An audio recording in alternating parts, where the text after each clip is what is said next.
Perfect continuous infinitive, ये topic मैंने आज के लिए आपके लिए चूज़ किया है समझने के लिए। टू हैव बीन और वर्ब की आईएनजी फॉर्म, इस फॉर्म को, वर्ब के इस फॉर्म को हम कहते हैं परफेक्ट कॉन्टिन्यूअस इन्फिनेटिव। ठीक है, तो अब देखिए इन्फिनेटिव कहाँ से ये है।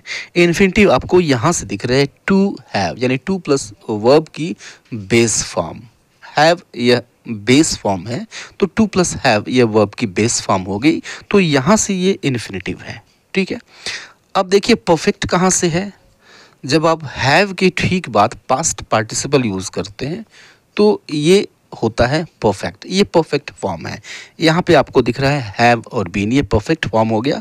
और कंटिन्यूअस यहाँ से आपको दिख रहा है वर्ब की आईएनजी फॉर्म, राइट, ये कंटिन्यूअस फॉर्म है, ये आपका प्रेजेंट पार्टिसिपल है। पूरा जो है पूरा क्या हो गया इस तरह से, perfect continuous path infinitive, perfect continuous infinitive. ठीक है, अब देखिए कि अगर आपको थोड़ा सा एक स्टेप और आगे बढ़ जाना है, ठीक है, बेसिक से उठ करके एडवांस्ड की तरफ बढ़ जाना है, तो आपको परफेक्ट कंटिन्यूअस इन्फिनेटिव का यूज पढ़ना होगा।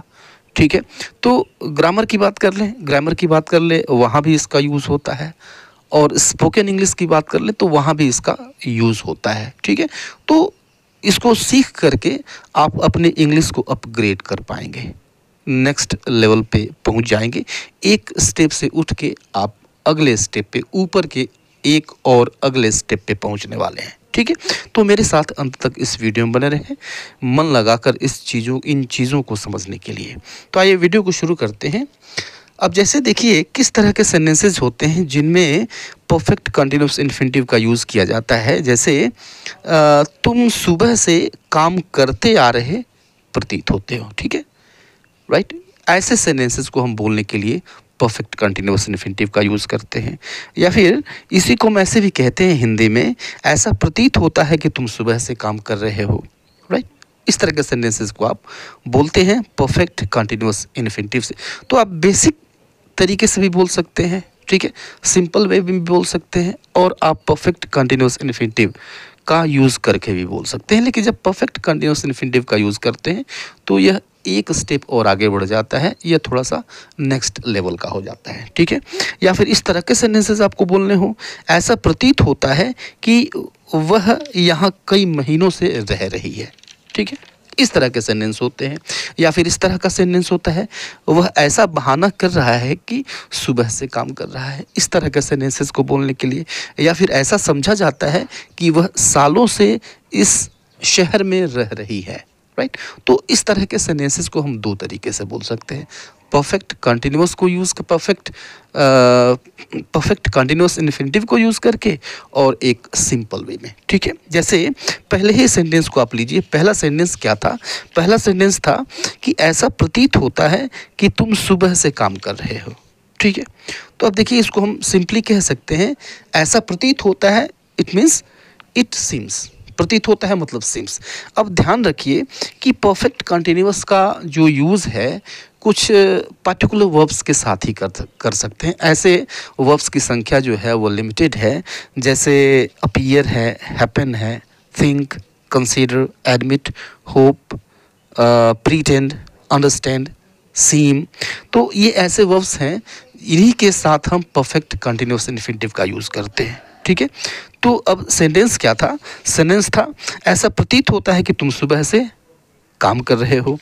तो अब देखिए कि ऐसा प्रतीत होता है, इसका मतलब हो गया इट सिम्स। ठीक है, सिंपल सी बात है कि तुम सुबह से काम कर रहे हो, तो समय दिया गया और रहा है, रही है, रहे हैं आ गया, मीन्स यह परफेक्ट कंटिन्यूअस है। ठीक है, प्रेजेंट परफेक्ट कंटिन्यूअस है, तो हैव बीन आएगा, तो इट सिम्स दैट, ऐसा प्रतीत होता है कि तुम सुबह से काम कर रहे हो, you have been working since morning, it seems that you have been working since morning. तो यह तो सिंपल सी बात हो गई। ठीक है, इसको हमने सिंपली ट्रांसलेट कर दिया, सिंपली इसको हमने लिख दिया, कह दिया, बोल दिया। ठीक है, बहुत बेसिक सा स्ट्रक्चर है इसका।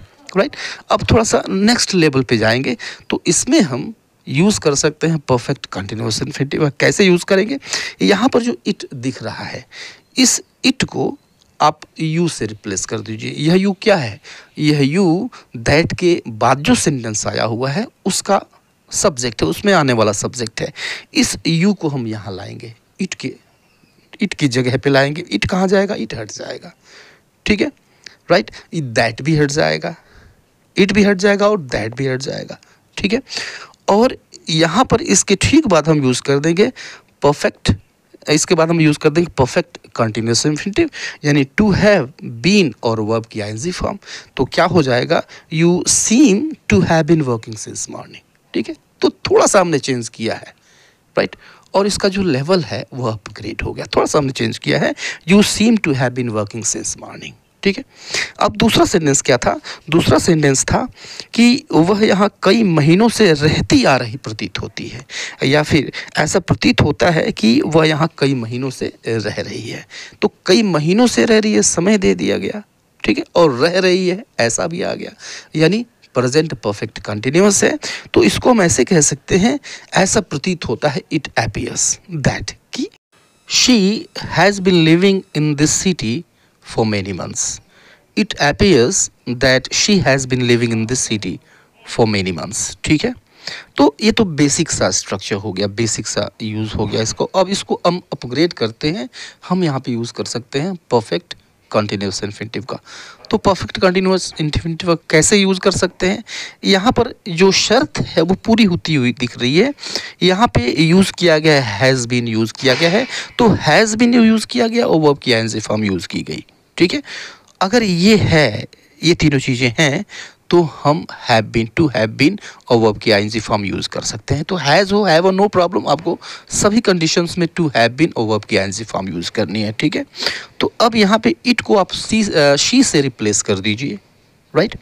दैट को हटा दीजिए और यहाँ पे जो हैज़ आया हुआ है इसकी जगह पे हैव लिखिए और इसके पहले टू जोड़ दीजिए, बाकी कोई चेंज नहीं होगा।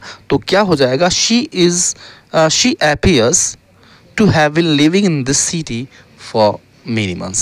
She appears to have been living in this city for many months. ठीक है, राइट। एक आध और एग्जाम्पल्स लेते हैं। ऐसा स्वीकार किया जाता है कि पड़ोसी देश एक दूसरे की जासूसी करते आ रहे हैं, ठीक है। देखिए, कभी कभी समय नहीं भी होता है, राइट, लेकिन सेंटेंस से यह सेंटेंस ये सेंस देता है, ये पता चलता है कि काम कभी शुरू हुआ, पीछे किसी समय शुरू हुआ और उस समय से चलता चला आ रहा है। अगर ऐसा प्रतीत होता है, ऐसा लगता है, ठीक है, तो उसको हम परफेक्ट कंटिन्यूअस में लिख सकते हैं, प्रेजेंट परफेक्ट कंटिन्यूअस में लिख सकते हैं, ठीक है। तो जहाँ भी प्रेजेंट परफेक्ट कंटिन्यूअस की बात आएगी, वैसी कंडीशन में हम यूज़ कर सकते हैं परफेक्ट कंटिन्यूअस इन्फिनिटिव का यूज़ कर सकते हैं, बशर्ते ये जो वर्ब्स आपको दिख रहे हैं ये वर्ब्स यूज़ होंगे उस सेंटेंस में निश्चित तौर पे, ठीक है। तो ऐसा स्वीकार किया जाता है, it means it is admitted कि दैट पड़ोसी देश एक दूसरे की जासूसी करते आ रहे हैं। The neighboring countries have been spying on one another, ठीक है। It is admitted that the neighboring countries have been spying on one another, ठीक है। तो ऐसा स्वीकार किया जाता है कि पड़ोसी देश एक दूसरे की जासूसी करते आ रहे हैं, ठीक है। अब इसको नेक्स्ट लेवल पे ले जाइए, यूज़ क्या करेंगे? Perfect continuous infinitive. जो शर्त है वो पूरी होती हुई दिख रही है, क्योंकि आपको यहाँ पे दिख रहा है have been spying, have been और वर्ब की आईएनजी फॉर्म दिख रही है, यह होना चाहिए, ठीक है। और क्या होना चाहिए? एडमिट, उन वर्ब्स में से एक यहाँ पे मौजूद है तो ये होना चाहिए। वैसी कंडीशन में हम परफेक्ट कंटिन्यूअस इन्फिनिटिव का यूज़ कर सकते हैं। क्या हो जाएगा? तो इट को हम रिप्लेस करेंगे दूसरे सेंटेंस के दूसरे हिस्से में आए हुए सब्जेक्ट से, तो the neighbouring countries, the neighbouring countries से हमने इट को रिप्लेस कर दिया, ठीक है, और दैट को हटा देंगे, राइट, और हैव से पहले टू यूज़ कर देंगे। तो कंप्लीट सेंटेंस क्या हो जाएगा? The neighboring countries are admitted to have been spying on one another, ठीक है। तो ऐसा प्रतीत होता है, ऐसा स्वीकार किया जाता है कि पड़ोसी देश एक दूसरे की जासूसी करते आ रहे हैं, ठीक है। तो ऐसे बहुत सारे दूसरे सेंटेंसेस आप फ्रेम कर सकते हैं, उनको ट्रांसलेट कर सकते हैं, ठीक है।